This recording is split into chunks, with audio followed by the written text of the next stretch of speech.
Hi everyone, welcome back. In this video, we're going to take a look at an introduction to what is called a matrix, which is going to tie into vectors and what's known as the cross product. Okay, so we're doing a matrix introduction in this video. You might have seen a matrix before. We haven't talked about them in this course though. A matrix is a way to organize numbers into rows and columns. So we're writing out numbers into rows and columns. So an example of a matrix would be, and when we write a matrix, we're going to use these brackets. An example of a matrix would be a matrix here. We have 2, maybe 10, 3, -1. So here we have 2 rows and 2 columns. We use the brackets to indicate that everything inside of there is a part of the matrix, the rows and columns. We can also have variables in there, like A1, 2, B1, B2, for example. So it's a way to organize numbers into rows and columns. For example, and actually first I want to talk about the plural for matrix is matrices. Make that clear, matrices. For example, where matrices come into play in math is they can make it easier to work with systems of equations, systems of linear equations. So for example, if we had 2 equations where we had 6x plus 4y equals 5, and 5x plus 8y equals 2.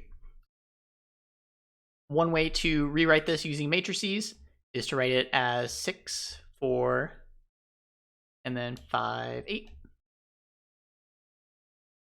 And this is a quick example. You don't have to memorize these steps or what is happening here. I just want to show you where matrices can be used otherwise. We're going to talk about vectors in a moment. So here we can rewrite it in this form using matrices. And essentially, it makes it faster to write out a lot of equations, because once we start to get 3, 4 linear equations, it becomes a hassle to keep writing all of these x and y's and the pluses and everything. So we just change it and use matrices.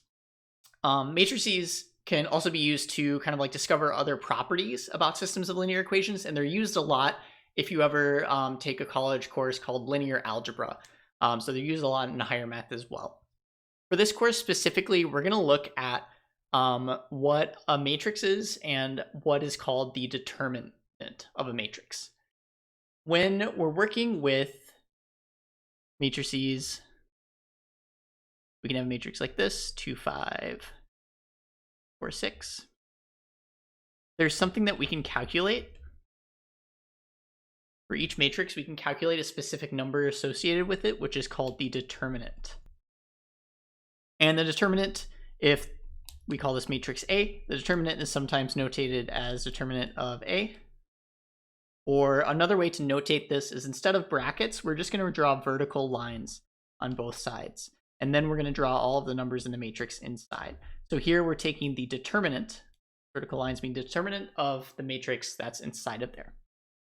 To find the determinant, we go through a few steps. We go across the top. We start off here with 2. What you should do is cross off the row in the column and then multiply by whatever's left over. So in this case, we have 2 and we're multiplying by 6. 2 times 6. Okay, next we keep going across the top row. We already did 2, so we'll take a look at 5. We cross off the row, cross off the column, and then we multiply by whatever's left over. So in this case, we have 5 times 4. And then here we're subtracting. If we were to keep going, we would add, subtract, so we would alternate between subtracting and adding. Okay, so then finally, when we're taking the determinant of this matrix, we have 2 times 6 minus 5 times 4, which is 12 minus 20, or -8. So the determinant of this matrix here is -8. That's how we can take the determinant of a 2 by 2 matrix. Another way for 2 by 2 is just multiply across and then subtract what we multiply diagonally in the other direction.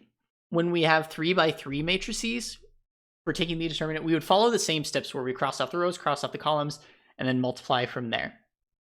For example, what I want to do is take a look at 2 matrices where we're going to represent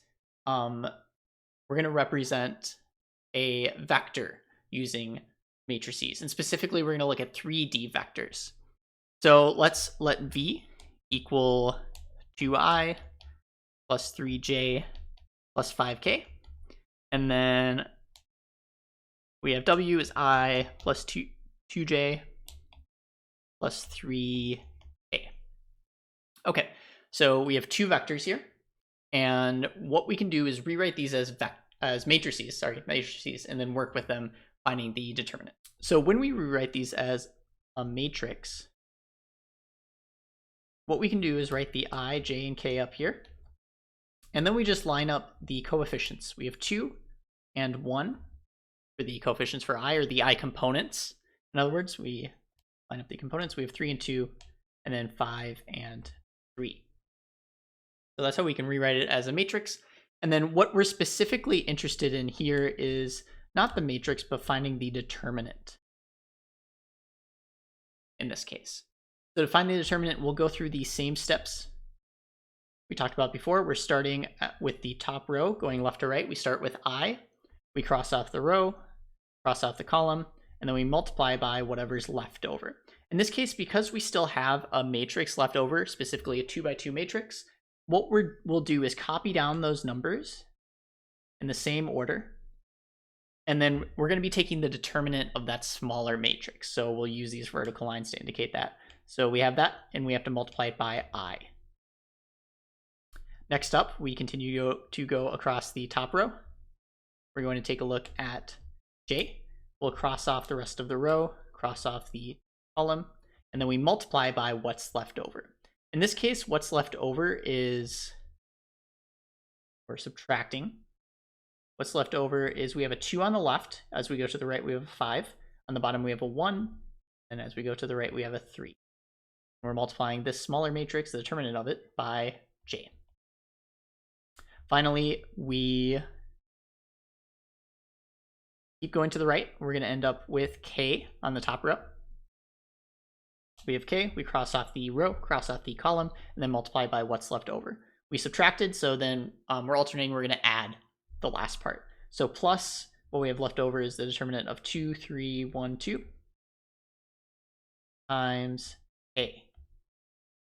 And then that's it. So the expression we have to the right is the first step for calculating the determinant.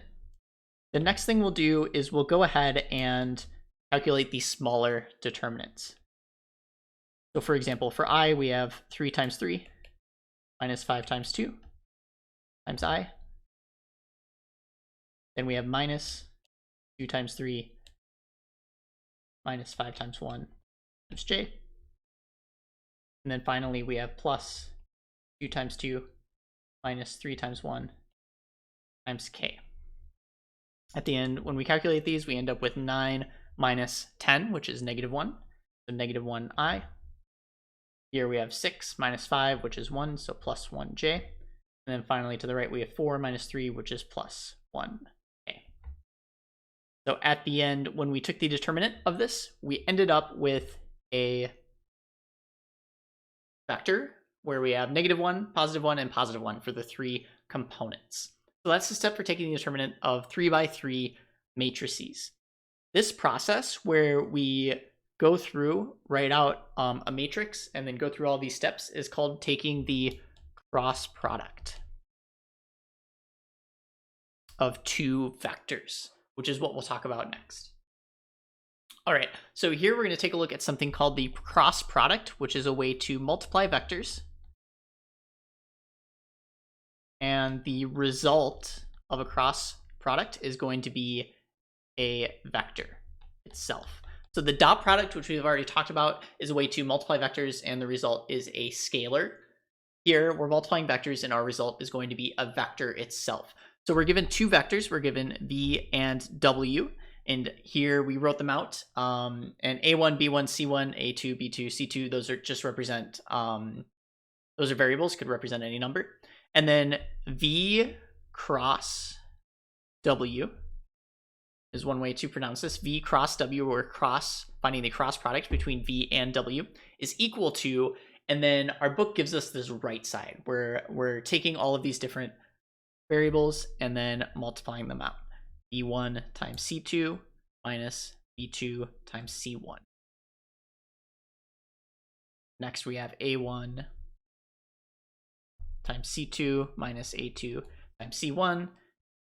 And then finally, we have a1 times b2 minus a2 times b1.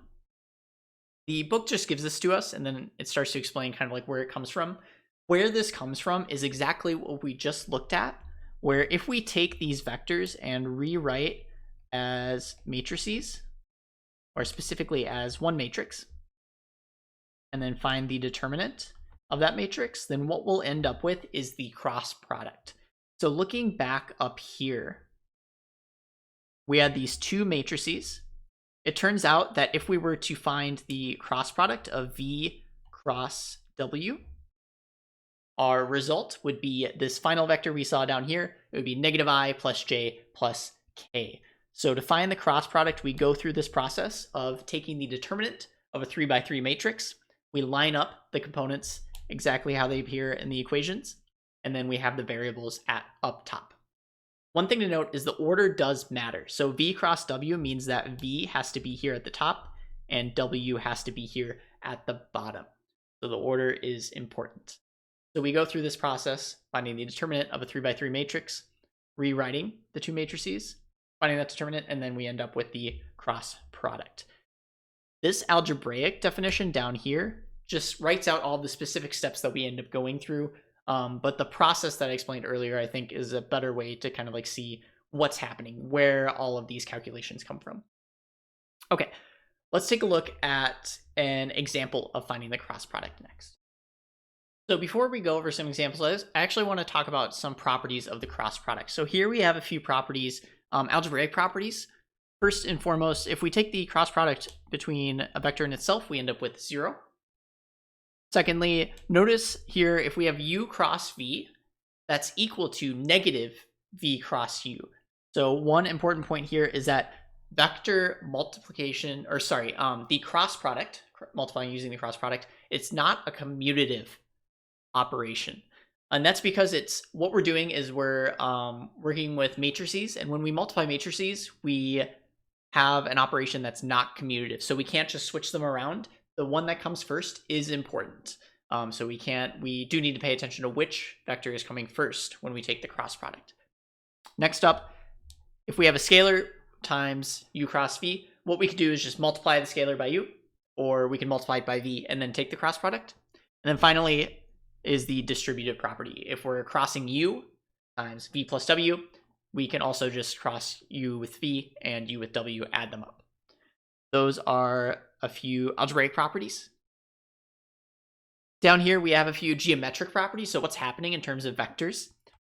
First, u cross v, the result, the vector that results from that is orthogonal, which is a vector term for perpendicular to both u and v. So the angle between the vector that's formed is perpendicular to both u and perpendicular to v.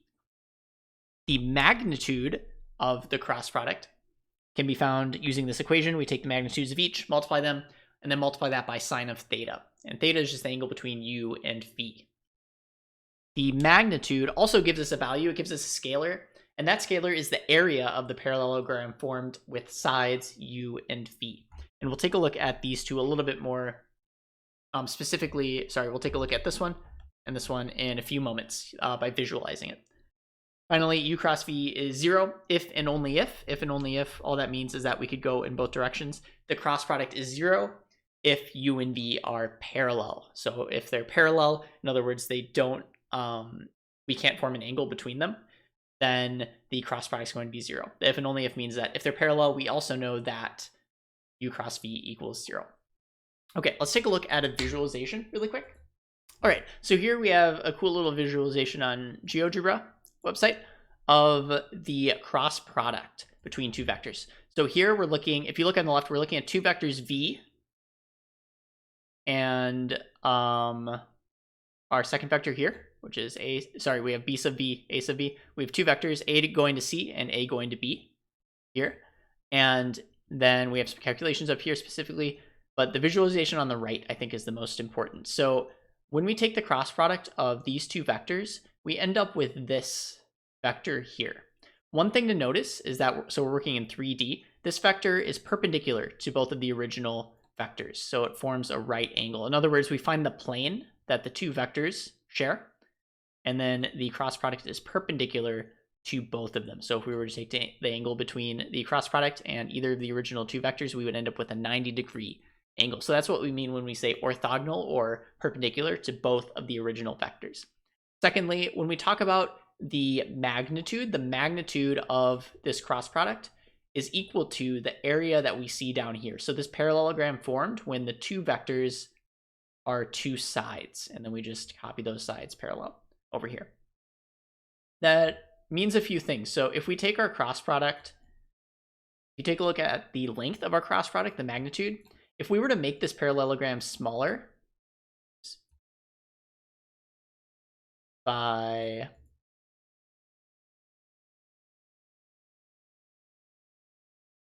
moving this point closer, for example, so notice we just made the area a lot smaller, the magnitude of the cross product is also a lot smaller. It's gone down a lot because it is directly related to, or it is equal to, this area. One other thing to notice is if we were to move this vector around, the cross product also moves, and that's because it has to remain at a 90-degree angle to that vector and the original vector. So moving one of these will also move the cross product. So just an interesting note, that's what we mean when we talk about the area of the parallelogram there. And then the 90 degrees formed with the two original angles. All right, finally, I want to take a look at an example from the book having to do with cross products. This example is example 4 from page 628 in our textbook. Here we're being asked to find a vector that's orthogonal to both u and v, and then we're given the components of u and v to the right. So we know the cross product is orthogonal to both, it's perpendicular to both, so what we can do here is find the cross product. It doesn't matter which order, so we're going to do u cross v. What we can do is find the determinant of the 3x3 matrix formed by first putting the variables up here, and then copying down 3, -2, and +1, copying down the components up here, and the components down here. -1, 3, -1. So we're taking the determinant of this, which means we have -2, 1, 3. So here I'm just starting with I, crossing out the row and the column, and then writing what's left over, minus 3, 1, -1, -1. Okay. Plus, finally, we have 3, -2, -1, 3. Okay. And then finally, we just do the calculations here. -2 times -1 is going to give us +2, and we're subtracting 3. Next, we have 3 times -1, which is -3, minus -1. Okay. And then finally, we have 3 times 3 is 9, minus 2. So at the end, we end up with -I. Over here, we have -3 minus -1, so +1, which gives us -2, minus -2j, plus 9 minus 2 is 7, 7k.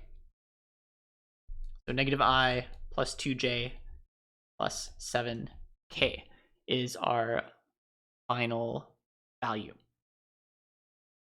Okay, so, oops, and that should be k at the end. So we know that this vector is orthogonal to both, or perpendicular to both of the other two vectors. So that's an example of finding the cross product between two vectors. One other example I want to go through is if we wanted to find the area of the parallelogram formed by these two vectors. Parallelogram. What we would do is find the magnitude of u cross v, which we could do from a few different things. So first we could use the formula given to us earlier, magnitude of u times magnitude of v times sine theta. We could also find the magnitude of this vector. If we already calculated the cross product, we could also find the magnitude of the final vector we end up with, 2, finding the magnitude of a 3-dimensional vector. All right, so in this video, we went over all of section 9.7, we talked about matrices, which helps us with calculating the cross product, which is a way to multiply vectors, end up with another vector. And we look a lot at 3D vectors, the cross product of 3D vectors.